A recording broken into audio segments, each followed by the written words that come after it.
the cheapest possible source of energy.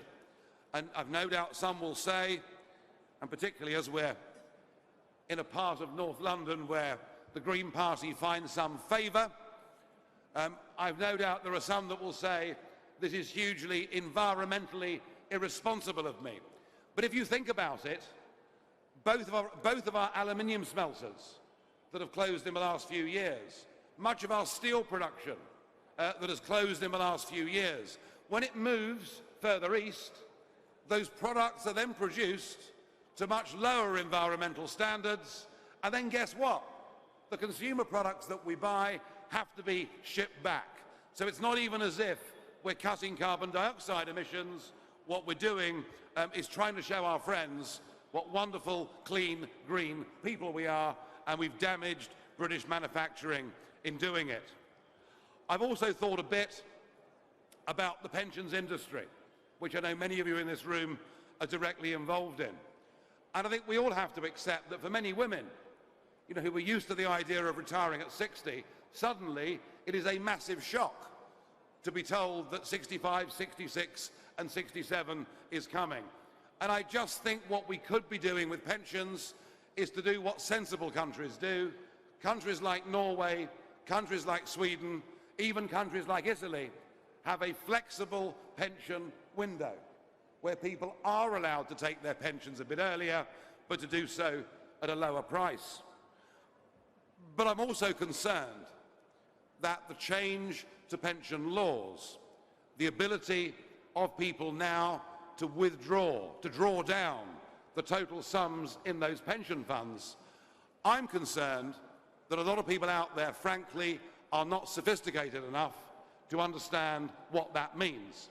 And I am deeply fearful that the scammers and the con men are going to have an absolute field day at the expense of people who've been prudent over their lives. And I really would like to see it become a criminal offence for any cold calling by scammers of customers, and let's leave pension management in the hands of the registered professionals who've already developed client relationships.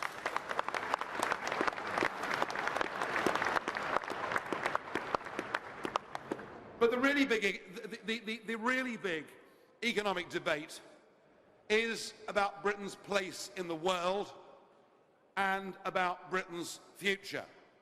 And there is a consensus. There is a consensus amongst our political class.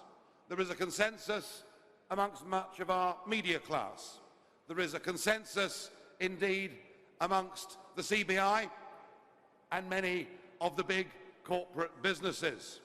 And their view is that Britain needs to be part of a political union run from Brussels and Frankfurt and Luxembourg. That only by being in this club can we buy and sell goods and have guaranteed markets with each other.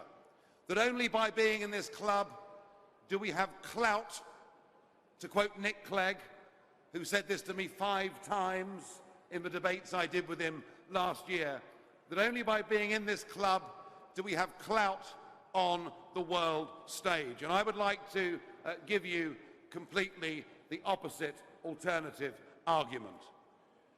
You only have to look at the statement that came from HSBC yesterday to be increasingly worried about what the regulatory regime is doing to Britain's financial service industry.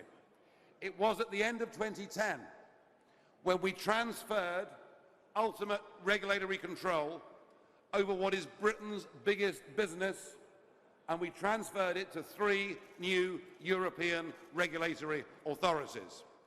And I, once or twice, coming back on the Eurostar from the European Parliament, a parliament that's always pleased to see me leave, I have to say.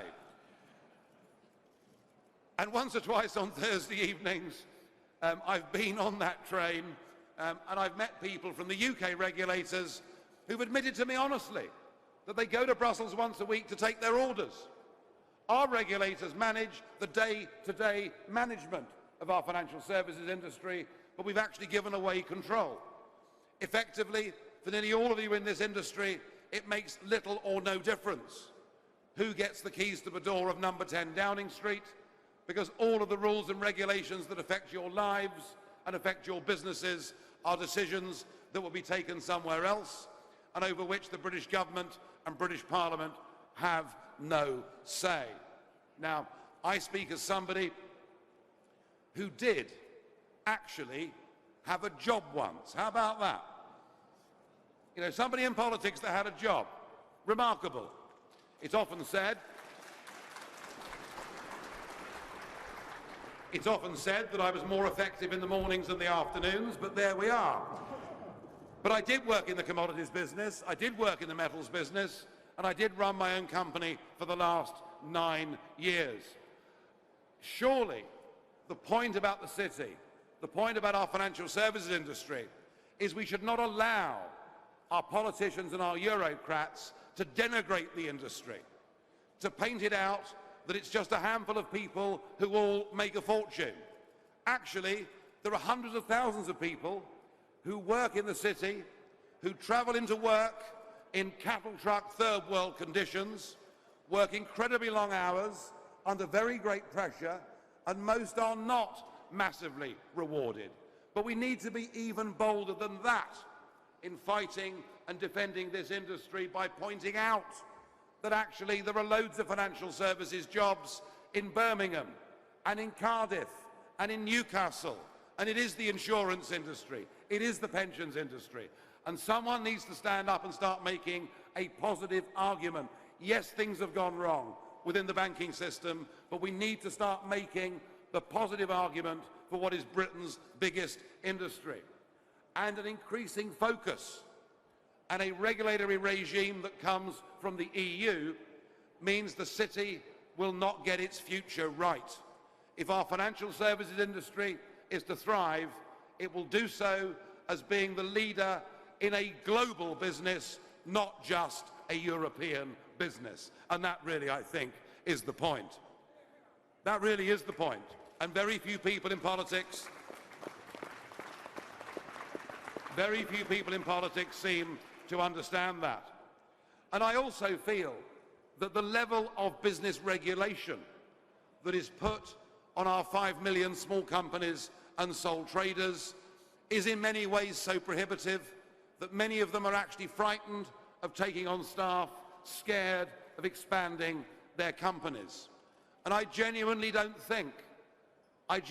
believe that the local hardware shop employing 3 or 4 people should have to abide by exactly the same rule book as Unilever and the giant multinationals. I want to see deregulation of Britain's small businesses.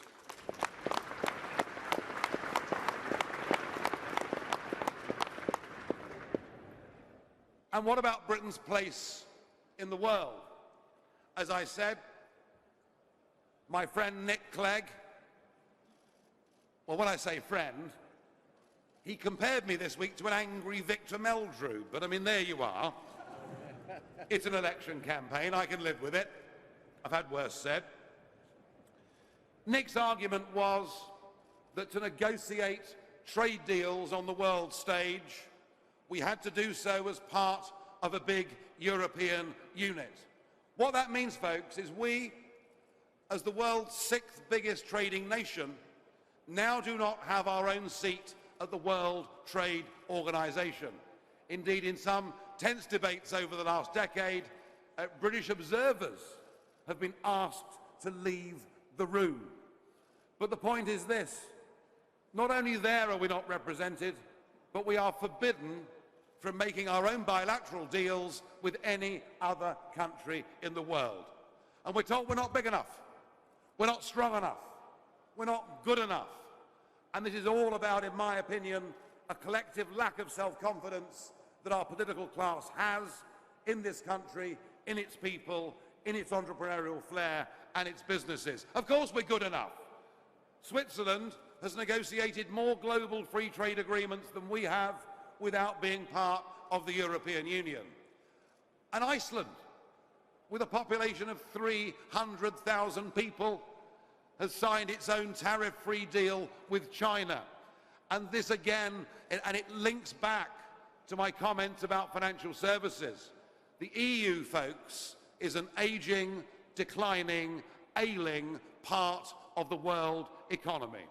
Beset... Oh, good. There are some Eurosceptics in here, I'm pleased. But it is beset with a currency and a crisis between North and South that I've no doubt will lead to at least a further decade of misery. It has finished up with policies of expensive energy, finished up with policies of people perhaps working too few hours and being protected too far in the sense of how can you then compete with the emerging parts of the world. And I believe that the United Kingdom, as an independent nation, could do better. And there are some very obvious places we could start. There is an enormous English-speaking diaspora out there of people who share common law, of people who share common culture, with whom we could very quickly make our own trade deals. Ah, but we'll be told. We'll be told that's no good because nobody would buy our products and millions of British jobs would be lost. Well, I was in Grimsby 3 weeks ago and I watched a big vessel come in and unload 3,000 Audi motor cars for sale through dealerships in the Midlands and the north of England. And later that day, that car was being loaded up with motor cars manufactured in Britain that were going to Rotterdam, some of them for sale into the European market, but an increasing number for sale into the Japanese and the Indian and the Korean and the other growing markets in the world. The point is this, folks. They sell us nearly 1 million motor cars a year more than we sell them. The United Kingdom has now become the Eurozone's biggest export market in the world. They need us more than we need them. And I'm not generally in the habit of agreeing with former ministers in Gordon Brown's government, but Lord Digby Jones said Britain could negotiate a free trade deal with the EU. We could do it within 24 hours because the German car manufacturing industry would demand nothing less. So there is nothing to fear. There is nothing to fear. And lastly, let me touch on a subject where perhaps I've been misunderstood in the past, and that is the subject of immigration and the link between immigration and the economy. I do not want to pull up the drawbridge. I just want to control who comes across the drawbridge. And what Britain needs in terms of immigration is we need migrants that will come to Britain who have got trades and skills that we want and that will help make this a better country. We want migrants that bring with them their own health insurance. We want migrants that don't bring with them criminal records. And if we do this, then the needs of British industry, where we have skill shortages, will not be a problem. I want immigration to be a positive, both socially and economically in this country, and only by having the Australian-style point system can we actually go forward and achieve that. Now, what does all that mean for investors? Am I going to give you tips on penny shares? Or advice on what to do with your currency positions? When I came here 2 years ago, I did quite a lot of that. But in those days, the media weren't watching in quite the same way that they are now. So I will avoid that. But I will say this to you. We are entering a period of great political change in this country. And I believe that what I'm offering you is a vision of a dynamic, self-confident country that is engaged globally and that believes in the benefits of free enterprise over political big company corporatism.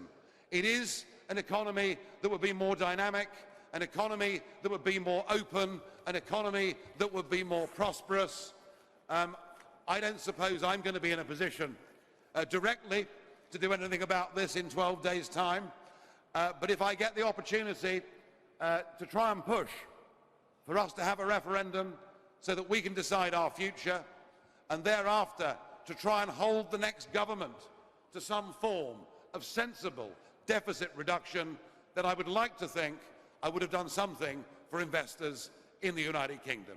Thank you very much indeed.